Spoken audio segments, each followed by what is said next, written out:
Okay, hello members. I want to bring you up to date on what I'm doing here on these trades. I'm going to start with the Qs. We have the PSQ, which is to short the Qs basically.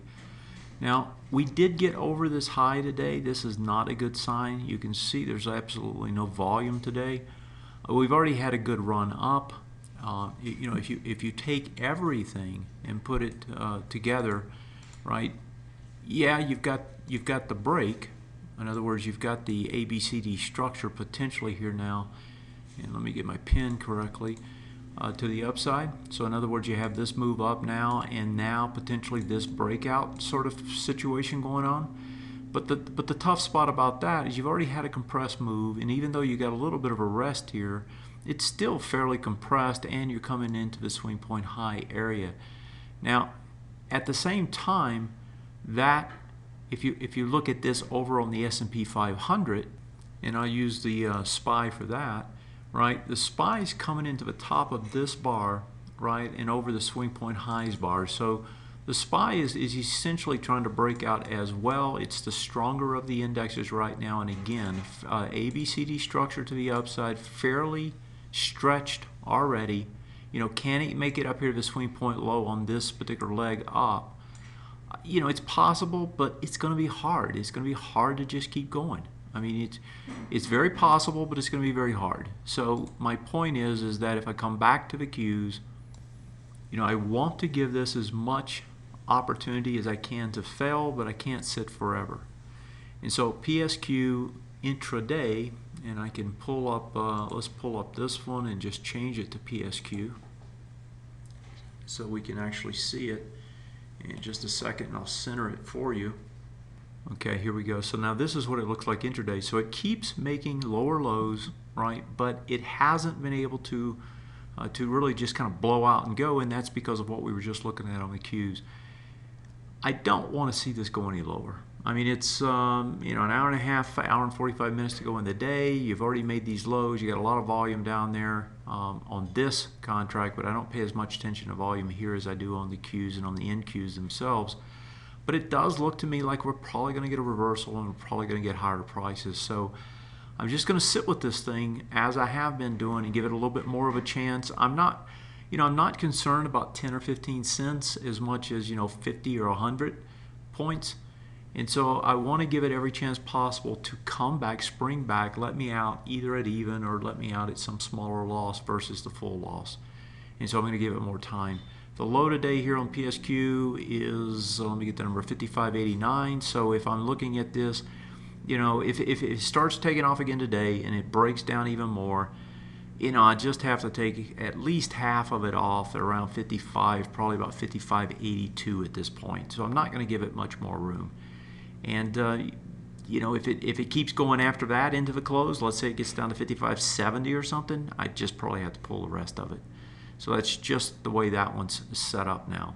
Now there are a couple other things going on, so I want to touch on those too. We talked about gold, so let me flip to gold. So here's the gold chart. Now we had the PMI out this morning. The PMI showed as weaker, which you would think would weaken the dollar and strengthen the euro.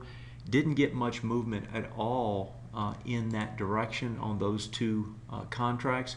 The euro's still down over 1%, and the dollar's down. The dollar's stronger by almost 1%. So that didn't do anything. What does that do to gold? Well, that pushes gold down. So if you remember now on gold, and we haven't talked about gold for a couple days, so let's review where we're at on it. Gold had made the push. We bought the retrace. We sold strength. I personally kept a third of the position there.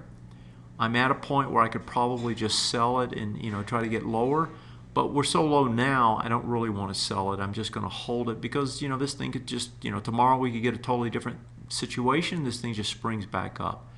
So the question in terms of new entries, right? When you get, and I want to remind you of this trade, right? When you get a fast accelerated push, high volume, that's probably going to set up a range. So we know the range top is up there somewhere. We know that the range bottom so far is here, but I suspect that's going to expand. So now inside that you have this range, and potentially eventually you could get all the way back down to here for the range. And so the ideal buy places on this, and I'm using this wide price spread high volume bar, the ideal places to buy now on the next move down, which is what's taking place now, is down here. Now you don't know that it's going to get down there this time, so you put on some around here and you put on the rest down there, and you're thinking the bottom of this bar is your stop out. You can see the support zone down here. So the range, if it were to expand that far this time, it would look like that. And so you've got to be prepared to buy these three places on the way back. So maybe you're doing 25, 35, and 40% or something like that in the breakdowns. If it comes to here and it flips around, then you flip some more of it. Maybe you keep a little bit like I did. You keep working it back and forth because the direction is up, and you want to use that direction to your advantage. And it's not only up here. I wouldn't be as bullish as I am if it were just there. You have it on the weekly, and you actually have the turn trying to take place on the monthly as well. So that's the goal. Finally, let me take Honeywell.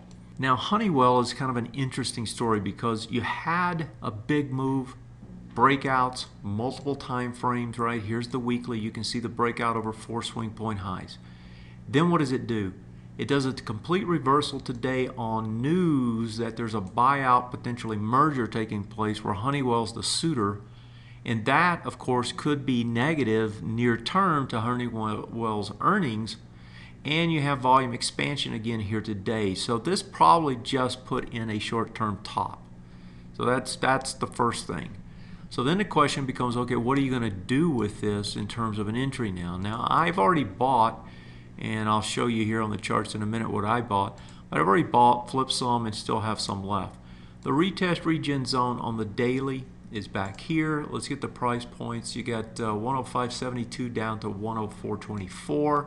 If we pull the weekly back over, the highest swing point is this one.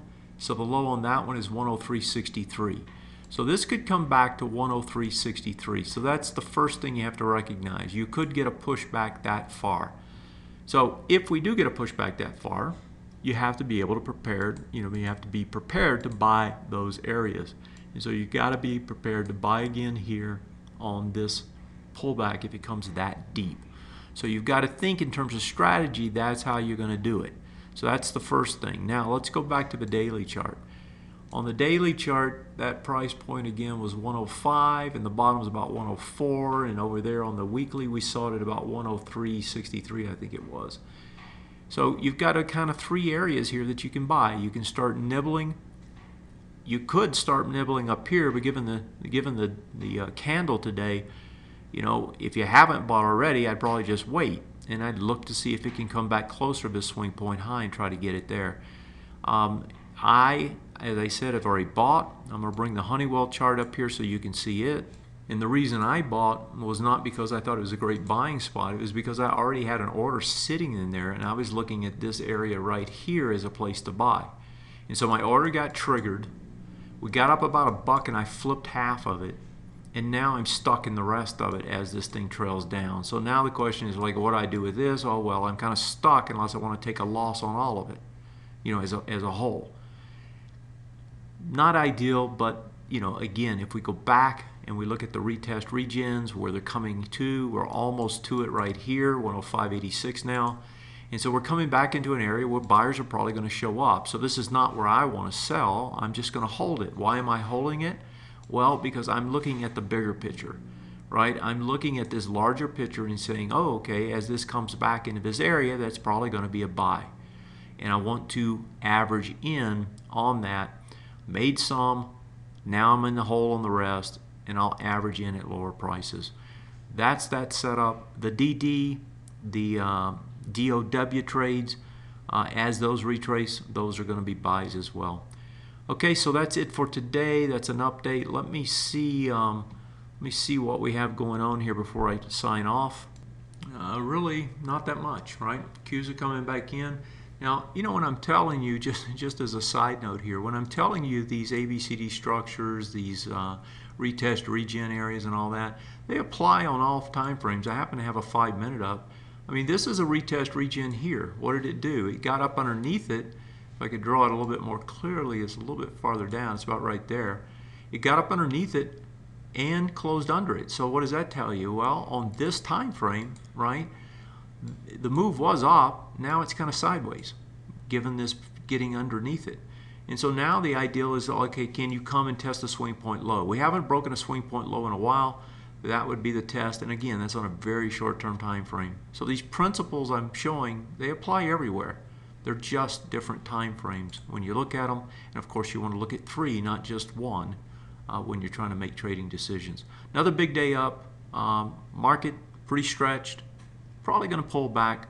When it does, that will be the time to take this off, unless it just, again, squeezes higher and you have to take it off. That's it for today. Thanks. Take care.